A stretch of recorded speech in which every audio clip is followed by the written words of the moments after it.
हम सभी ने अपने लाइफ में कभी ना कभी एक गलत डिसीजन लिया है, राइट? वेल, मेरे लाइफ की सबसे बड़ी गलती वो है 10th के बाद साइंस लेना। जो लोग अभी 10th में है, तुम्हारी लाइफ बहुत अच्छी है, प्लीज इसे मत बिगाड़ो। यू हैव नो आइडिया किस तरह से 11th 12th में साइंस अपना असली रंग दिखाता है और हम स्टूडेंट्स पे अपना कहर बरसाता है। तो कुछ नहीं जानता कीर्ति, मेरे 10th बोर्ड में 95% आए हैं साइंस में। अगले साल IIT कैसे निकालता हूँ तू देख सिर्फ। सपने सुहाने लड़कपन के।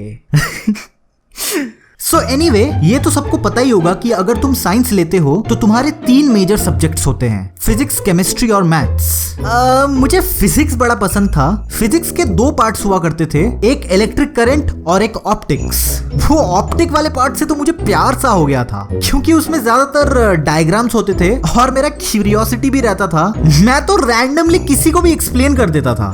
देख ब्रो, तुझे पता है ये रिफ्लेक्शन यहाँ पे कैसे आ रहा है? लाइट इस डायरेक्शन में घुस के एंगल ऑफ इंसिडेंस के बाजू से टकरा के 45 डिग्रीज में रिफ्रैक्ट होके यहाँ पे गिर रहा है, ओके?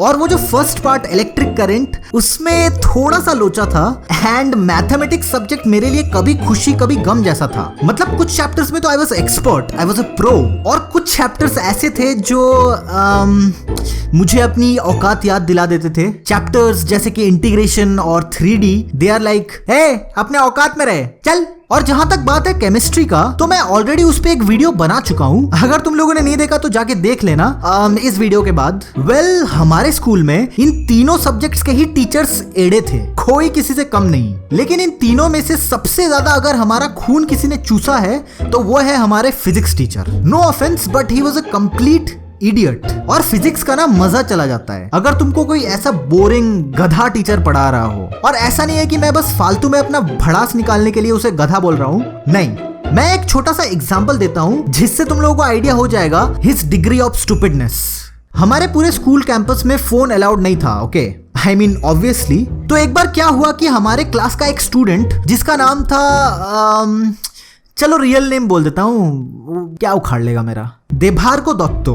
तो एक दिन वो स्कूल में फोन के साथ पकड़ा गया। अब वो गलती से लाया था या जानबूझ के, आई डोंट नो। और उस टाइम हमारा फिजिक्स पीरियड चल रहा था। अब देभार्गो ठहरा टॉपर लौंडा, मतलब वो हमारे क्लास में हमेशा 1 2 3 रैंक के अंदर ही आता था, इसीलिए साले को किसी ने कुछ बोला ही नहीं। अभी कोई लास्ट बेंचर या मैं पकड़ा जाता ना फोन के साथ, तो फोन तो लेते लेते साला माँ बाप बहन बेटी पूरा खानदान को बुला के राम कथा सुनाते। अब हमारे बिलवेड फिजिक्स टीचर क्या बोलते हैं सुनो। ओके देभार्गो, कोई बात नहीं, नेक्स्ट टाइम ऐसे फोन मत लाना, ओके? अभी क्या करो ना, अपने फोन को साइलेंट करके स्विच ऑफ कर दो। वाओ, तालियां बजती रहनी चाहिए।